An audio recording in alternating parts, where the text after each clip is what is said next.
ఏపీలో రాజకీయాలు వేగంగా మారుతున్నాయి. కూటమిలో 3 పార్టీలు భాగస్వాములుగా కొనసాగుతూనే సొంతంగా బలం పెంచుకునే ప్రయత్నాలు చేస్తున్నాయి. వరుసగా మూడోసారి కేంద్రంలో అధికారంలోకి వచ్చిన ప్రధాని మోదీ ఈసారి దక్షిణాదిపైన దృష్టి సారించారు.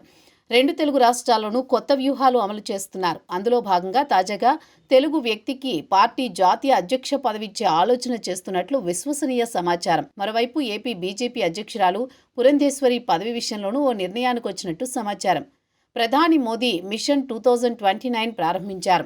దక్షిణాది రాష్ట్రాల నుంచి ఈసారి మెజారిటీ సీట్లు సాధించాలని లక్ష్యంగా ఫిక్స్ అయ్యారు. అందులో భాగంగా తెలుగు రాష్ట్రాల్లో కొత్త వ్యూహాలు అమలు చేస్తున్నారు. 2 తెలుగు రాష్ట్రాల బీజేపీ అధ్యక్షుల నియామకం పైన నిర్ణయానికి వచ్చిన పార్టీ జాతీయ అధ్యక్షుడు పదవి విషయంలో ఆచితూచి వ్యవహరిస్తున్నారు. తెలుగు రాష్ట్రాలకు చెందిన వ్యక్తికే పార్టీ జాతీయ అధ్యక్ష పదవి దక్కుతుందని చెబుతున్నారు. ఇప్పటికే తెలంగాణ నుంచి కేంద్ర మంత్రిగా ఉన్న కిషన్ రెడ్డి పేరు ప్రస్తావనకు రాగా మంత్రిగా కొనసాగేందుకు ఆయన మొగ్గు చూపినట్టు సమాచారం. దీంతో ఇప్పుడు ఏపీ నుంచి 2 పేర్లు పరిశీలనలో ఉన్నాయి. బీజేపీ అధ్యక్ష పదవి విషయంలో ఈసారి ఆర్ఎస్ఎస్ నేపథ్యం క్రియాశీలకం కానుంది.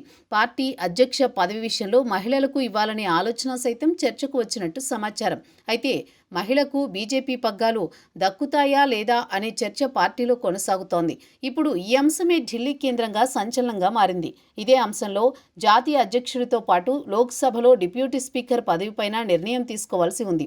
తొలుత ఈ పదవి మిత్రపక్షాలకు ఇవ్వాలని భావించారు. అయితే జాతీయ స్థాయిలో మారుతున్న సమీకరణాలతో దక్షిణాది నుంచి తమ పార్టీకి చెందిన వారికే డిప్యూటీ స్పీకర్ పదవి ఇవ్వాలి అనే నిర్ణయానికి వచ్చినట్టు తెలుస్తోంది. వచ్చే వారం ఈ మేరకు నిర్ణయం జరిగే అవకాశం ఉందని చెబుతున్నారు. ఇక ఏపీ బీజేపీ అధ్యక్షురాలిగా ఉన్న పురంధేశ్వరికి ప్రమోషన్ దక్కనున్నట్లు పార్టీ ముఖ్య నేతల సమాచారం. రాష్ట్ర అధ్యక్ష పదవి విషయంలో సామాజిక సమీకరణాలను పార్టీ పరిశీలన చేస్తోంది. అందులో భాగంగా పురంధేశ్వరిని మార్చాలని నిర్ణయిస్తే లోక్సభ డిప్యూటీ స్పీకర్ పదవి ఖాయం కానున్నట్లు భావిస్తున్నారు.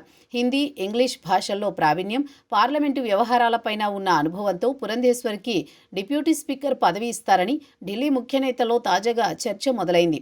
ఏపీలో సొంతంగా ఎదిగేందుకు ఇదే సరైన సమయంగా భావిస్తోన్న ప్రధాని మోదీ అటు కేంద్రం నుంచి రాష్ట్రానికి తోడ్పాటు అందిస్తూనే ఏపీలోని ప్రస్తుత రాజకీయ పరిణామాలను తమకు అనుకూలంగా మలుచుకునే వ్యూహాలు అమలు చేస్తున్నారు. అందులో భాగంగా ఏపీ కేంద్రంగా వచ్చే వారం కీలక నిర్ణయాలు వెలువడే అవకాశం ఉంది.